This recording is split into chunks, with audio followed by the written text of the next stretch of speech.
Hi everyone, it's Ashley at Tea Garden Papercrafts here to show off the completed journal that I created for Nonstop Papercrafts design team. This is using the A Gardener's Journal Kit, and I absolutely love the way that this came out. So I used recycled IKEA packaging for my cover and covered the spine in some fabric to reinforce the kind of flimsy book cover or book corners, because it's just paper. I added some book corners, and I added this really cool closure using ribbon that allows the journal to expand as it gets filled. And then I also, the cover here, decoration, this is actually a seed packet that was in the kit that I put vellum in, and then it is actually a tiny journaling space.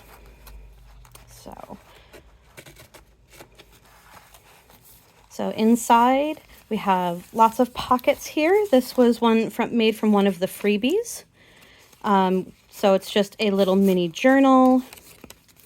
And then there's tags in here. And you could stuff a lot more in this pocket. This is one of the seed packet freebies that I made into a hidden paper clip with a journaling card. And you could fit a lot more in this pocket as well. And you could tuck stuff underneath here.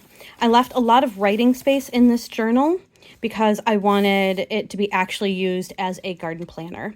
This is a vintage postcard that said happy birthday on it, so I covered that up, but it's really, really pretty. It's got some nice aging on it. And then this was another one of the freebies, the garden stakes. So this one is a hidden paper clip. There's also more journaling cards in here. This is a vintage Victorian calling card. I loved the color of it. One of the garden tags I actually cut in half and glued it in, kind of like just to give some accent to the page. This page is actually hand dyed with one of my stencils and using different dyes like blueberry and avocado dyes and onion skin dyes. And there's actually a little clothespin in here, a tiny little one. I saw them at the Dollar Tree and had to have them. And I glued it in so it doesn't actually come off, but it looks just so cute. I used the files to create these little cards. I'm just going to keep these set aside so you don't have to watch me struggle to put them back in. And then this is another one of the specimen cards packets that I tucked a little tag into. And there's the other half of that freebie with the garden stake. And then there's another pocket here. I loved these pockets, but it wasn't quite big enough for me, so I put them together to create this pocket. Took one of the specimen cards, and this is actually just a flower from the Dollar Tree. It's one of the just fake flowers that you can get, and I pressed it in between packing tape and then used that for my specimen card. And then this is another hidden paper clip. This is a page that was, you can't see it too well, but it was eco-dyed with rose leaves. But then it got wet and had this really cool effect, but I thought it was ruined.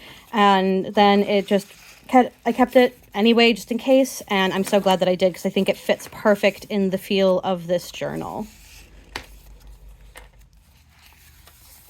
And then this is the center.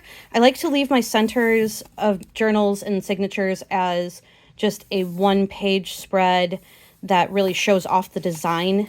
I don't like to over-decorate the centers. And this is actually acetate from a clear stamp that I had bought for bullet journaling. But I kept the acetate, and it just fit perfectly in here. I feel like you could use a dry erase marker on this to keep track of things. And this is another one of the specimen cards that I included a little tag in. There's no acetate in this one since I was going to be putting it in the journal itself. I love the way this page turned out. I just stamped it and put some little rhinestones in the center. And this is another one that was actually yellow skin onion dyed, and I just put a stencil over it. Oop, almost spilled my coffee. Here's another one of the eco-dyed papers using rose petals and rose leaves. I have more of the really pretty tags from this kit.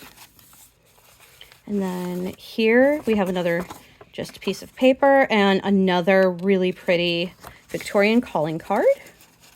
I like to include vintage stuff and recycled material where possible. Like this paper here is actually Amazon packaging. And then another one of the seed card. And then in the back here, I turned this into 2 pockets. So we have one of the postcards. We've got more journaling cards. And then I used some of my leftover pieces to create this. And there's actually that stamp that I was talking about. So that is my journal. I hope that you found some inspiration here, and I will see you in my next video. Bye, guys.